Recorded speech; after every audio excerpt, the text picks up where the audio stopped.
Hello and welcome to Pathways, where you are invited to join me for a visit with leaders in personal development and cultural evolution.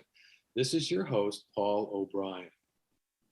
In the wake of Trump's presidency, the Me Too movement, emboldened racism, rising gun violence, and culture wars, it's no wonder that so many of us have been seeking meaningful change. The author of the book we're discussing today took a bold step that many have considered. She moved her family overseas. Spirit dampened with mostly anger where there was once laughter, she risked it all in the search for a more meaningful connection with herself, her family, and the world. As she embarked on a complete life reset, she journaled for 100 days, capturing the emotions, observations, and reflections along the way. Our guest today is Amanda Mailey, author of the new book, Sidetracked. Amanda has worked for some of the largest advertising agencies in the world, advising brands like Intel, Adobe, Nike, Microsoft, and Visa. Since she was a child, writing, photography, and dance were her centering creative outlets. Amanda received a journalism degree from the University of Oregon before getting her first consulting job with Intel. She now owns her own strategic consultancy, A-List, advising startups, mission-driven companies, in the careers of women and BIPOC leaders. Hello, Amanda, and welcome to the Pathways Show. Thank you, Paul. It's nice to be here. Now, your book is centered around the idea of a life pivot, a reset. What was the backstory behind your need for that? Well, at first, it started out as a bit of an escape, I'll be honest with you. It was a time in my life where I felt like I was a little suffocated from the way I was living my life, the demands of motherhood and full-time job that I traveled 80% of the time for, and just the state of the world itself and everything that was going on around 2015, 2016, and leading up to even most recently.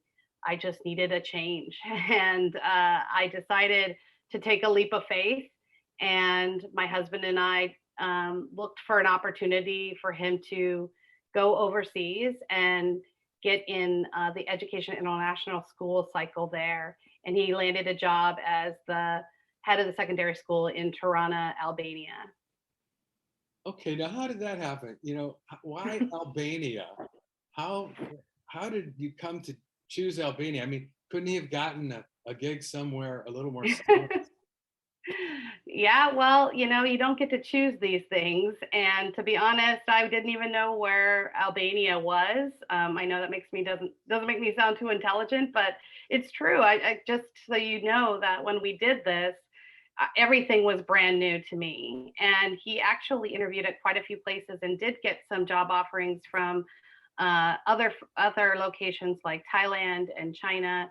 And a couple others. But once we looked at everything that was being offered, and then also getting instead of a lower level job, he was offered the head of secondary school. So he's the principal of the high school. And it just seemed like a really good opportunity to jump in and try this international career and see what it would be like. Now, for So you, Albania chose us, I guess, is the way it goes. It wasn't our first pick. well, it makes for very interesting reading, the contrast between Albania and America. But there was more going on for you, right? In terms of a reset. I mean, you wanted to step outside of your career, but there was also a lot of psychological things that you were dealing with. Can you share that with us, please? Yeah, absolutely. I am biracial. I'm half Filipino. I am a woman, and I identify as a woman of color coming up through the corporate America world. And after about 15 years through different advertising agencies and representing different brands, it was a very trying time for me. I encountered quite a few things coming up through those ranks. And I really had my head down and focused on this idea of success. And to me, and many others, what the definition of success looks like, a lot of it was assimilation into a man's white world. And that was a big part of me. And also my ability to assimilate also had me climb the ranks. And through that time, unfortunately, it does a bit of an erasure of who you are as a person, because you start to become your environment. And I felt like I lost myself. That's kind of where the title comes from too, being sidetracked. It's getting sidetracked from yourself because you just follow the steps that you're told you're supposed to do, go to college, get married, get a good job, buy that house, have your kids. And when I reached all of those milestones, I looked around and I didn't really know who was looking back in the mirror.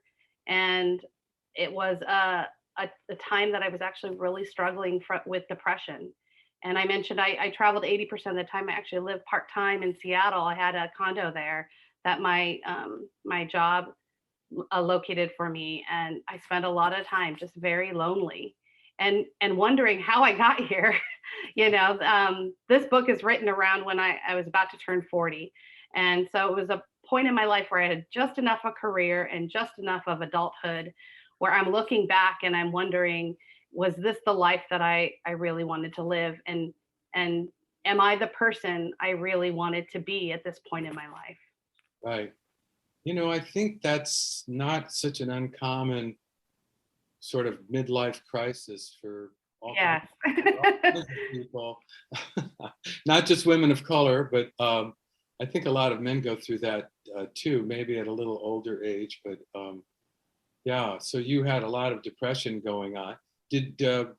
Was this a good solution to these issues for you to get sidetracked? I mean, ironically, you went to Albania and took on the life of a housewife, which And is in some ways, yeah, I guess that's sort of true.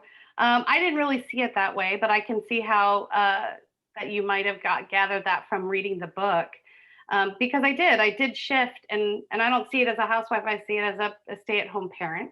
okay. But I don't yeah, think housewife is a bad thing. I'm just, no, I understand, but it shifted from a lot of my career driven life, not a parent driven life, and so it flipped. And what I said to my husband is, for the first time in my life, I'm not going to be working. I mean, I was one of those folks that, growing up, even at 8 years old, I was mowing lawns and I was always wanting to work.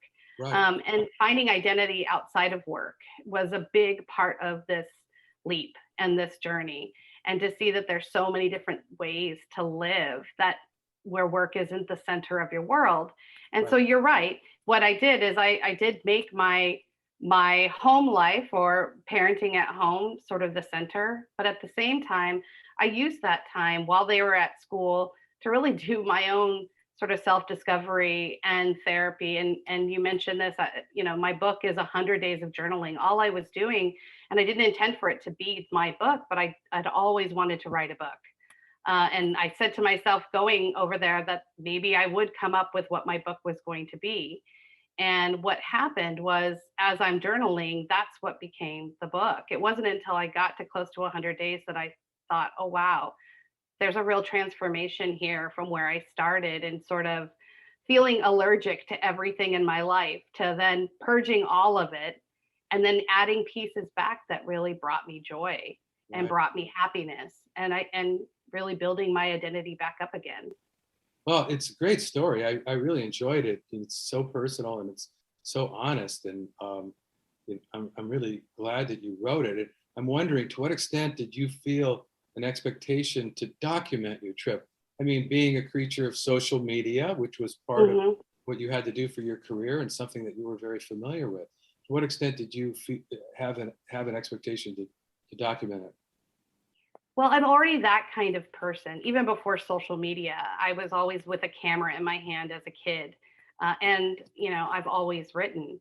And so this was just me being me. I always journal. I have lots of journals that I've kept, but I've never thought of publishing any of my journals before. They're very personal, and I can say whatever I need to say and get out. And it's my way of processing things. A lot of times, I don't even know what's in my head until it gets down on paper and I read it back to me. So that was a bit of a part of the therapy, is seeing what was coming out, seeing what I was doing in my life and what I was observing and how that was changing me, and capturing that along the way. It wasn't a labor, really. It wasn't I didn't see it as work. It was creative expression, just like a painter would be getting out the emotions that they're feeling. I was doing it through my writing. Right, but you say in your book that having been so encumbered, if you will, by social media and the Oh, expectation yes. that was it had made you. Here's a quote: "This way of life had made my mind tired and my spirit dampened, burned out." And so you Yeah, weren't doing social media to the great same extent when you were over there, right? You were keeping in touch that, with family and friends, but that's right. I mean, we all show a certain side to us to social media. I mean, I was sharing the photos, along the way, or the things that me and my family were going through at the time, but very surface level. And I did actually talk about how, I was writing a lot, and I felt like I was coming alive through that process. But the words that are in that book, no, that's not what I was sharing socially. And it was a true unplug. I mean, you don't realize how many things you're plugged into in a society until you are leaving it. And you're subscribed to so many things. And, that social media was a way to stay in touch back at home, but we were in a different time zone. So we were finding things out and starting a new day while things were ending the day before.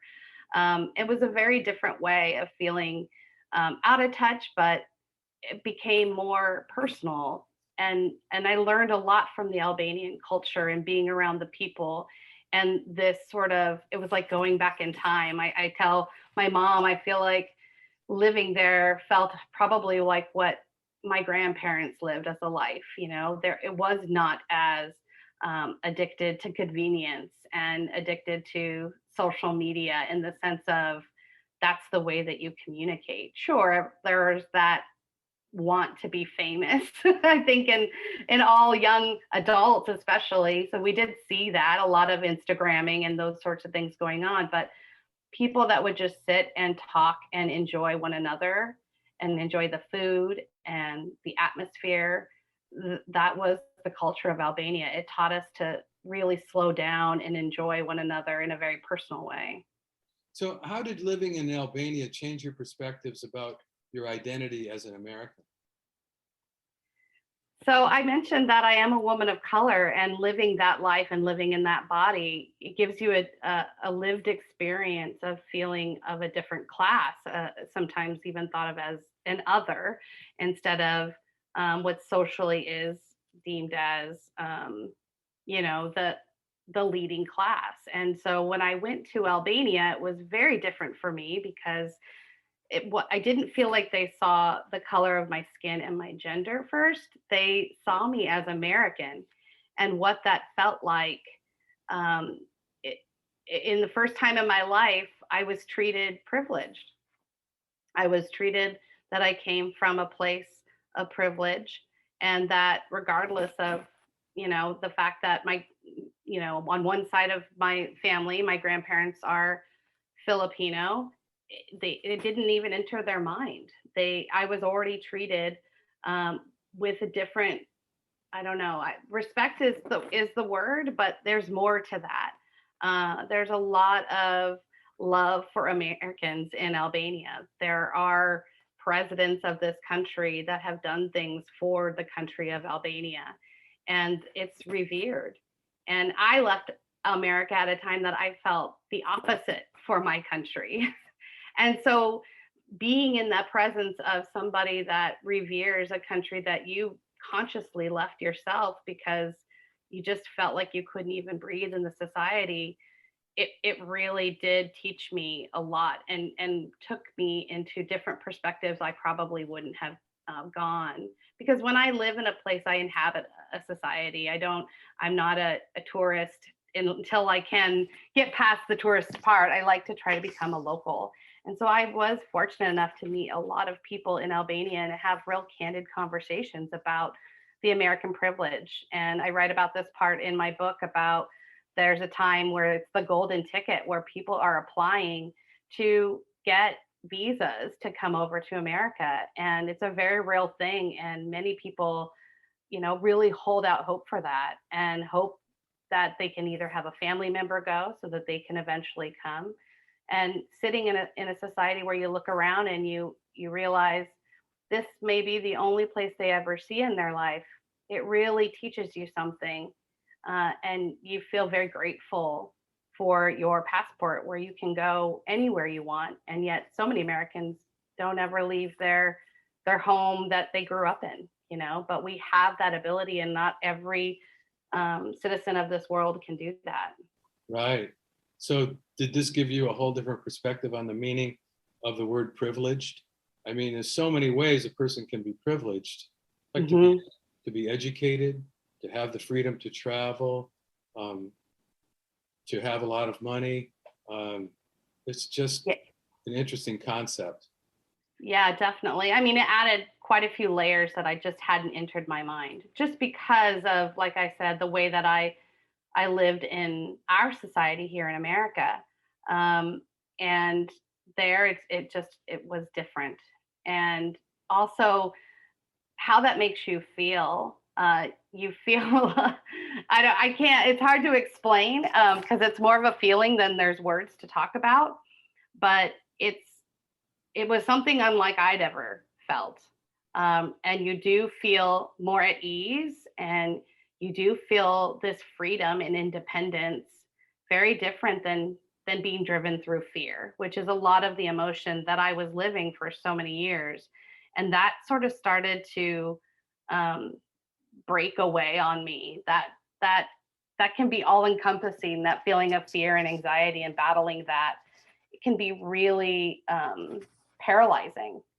And when you feel like the world is watching you but rooting for you and wanting to get to know you as a person, and there's not a lot of barriers, and it's very friendly, it's an environment to allow you to sort of spread out a little bit and be yourself.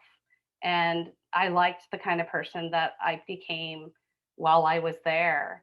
And there's a saying, yavash yavash. It's a way to tell people to sort of just relax, just just be in the moment, and don't be in such a hurry.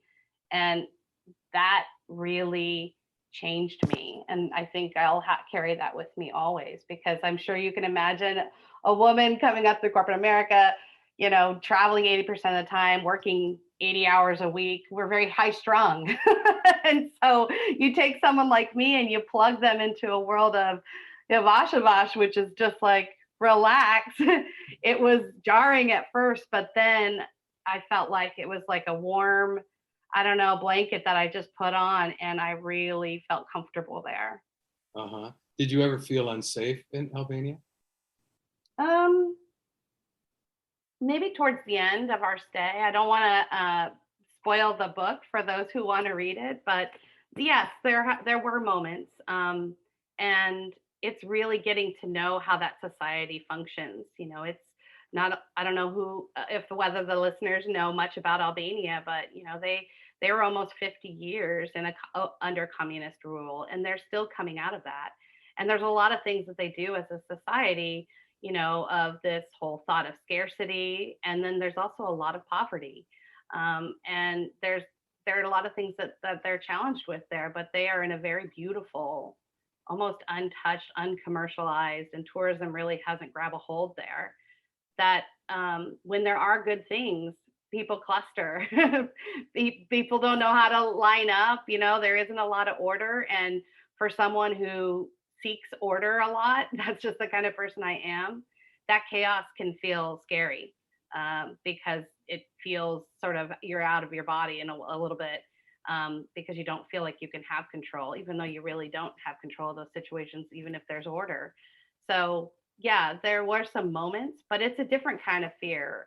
It wasn't the same that I feel here, but we also weren't trying to be naive, about being in a place that we just know nothing about, and really just sitting back in those moments and watching, and then joining in when we felt like things were safe, because there were protests that were going on while we were there against the government.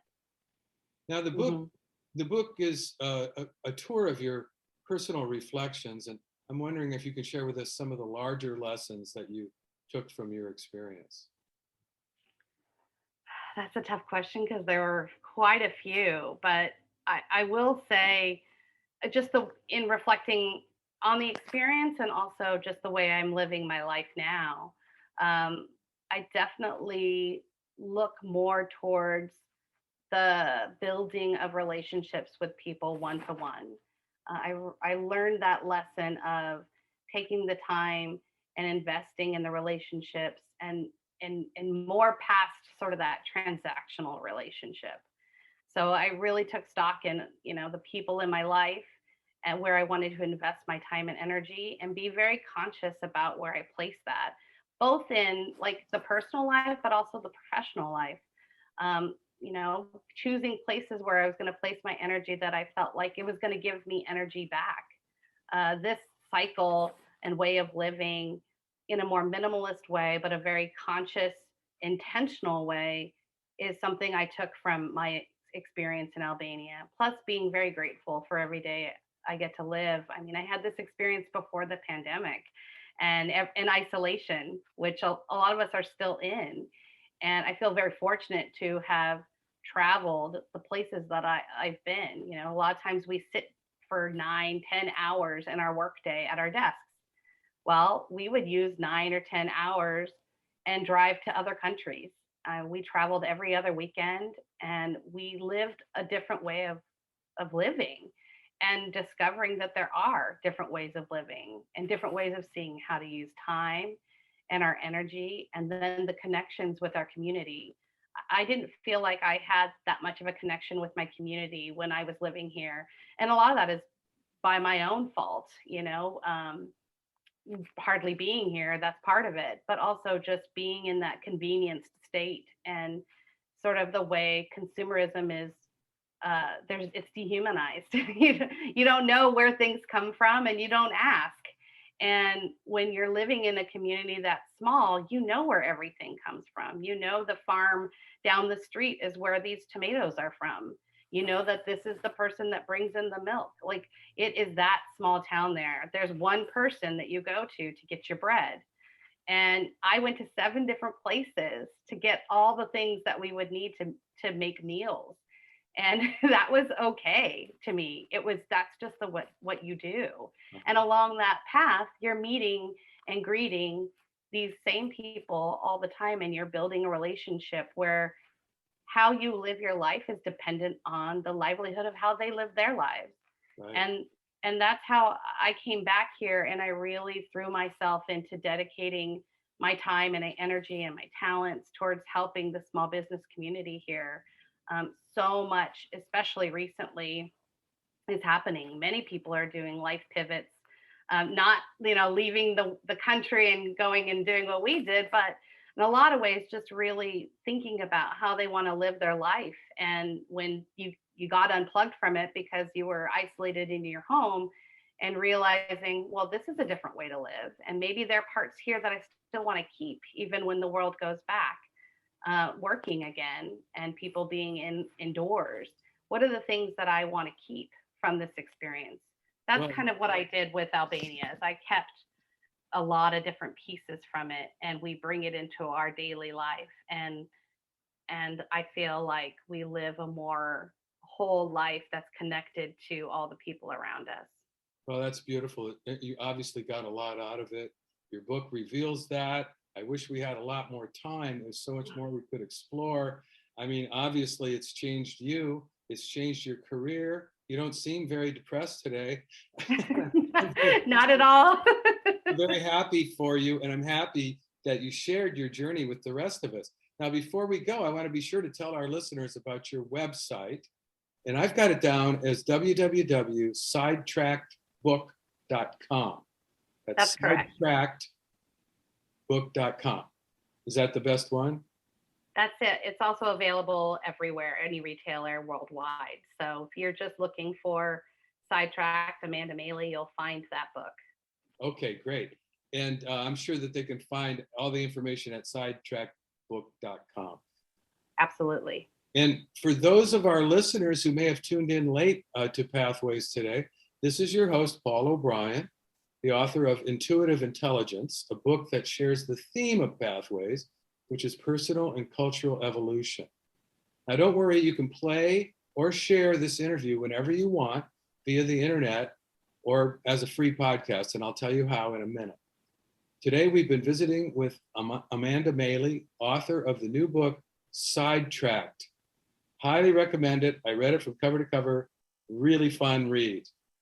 I want to say thank you to all of our listeners for tuning into Pathways, which is broadcast and streamed on the internet at www.kboo.fm every other Sunday morning at 8:30 USA Pacific Time. Even better, podcasts of today's show, which you can listen to and forward to others, are available for free at divination.com, spelled D-I-V-I nation.com, as well as via iTunes and other free podcast servers. This is Paul O'Brien, reminding you to tell your friends about Pathways Radio and podcasts. And thanks again to Amanda Mailey and to all of you listeners for tuning in and being a part of the Pathways conversation.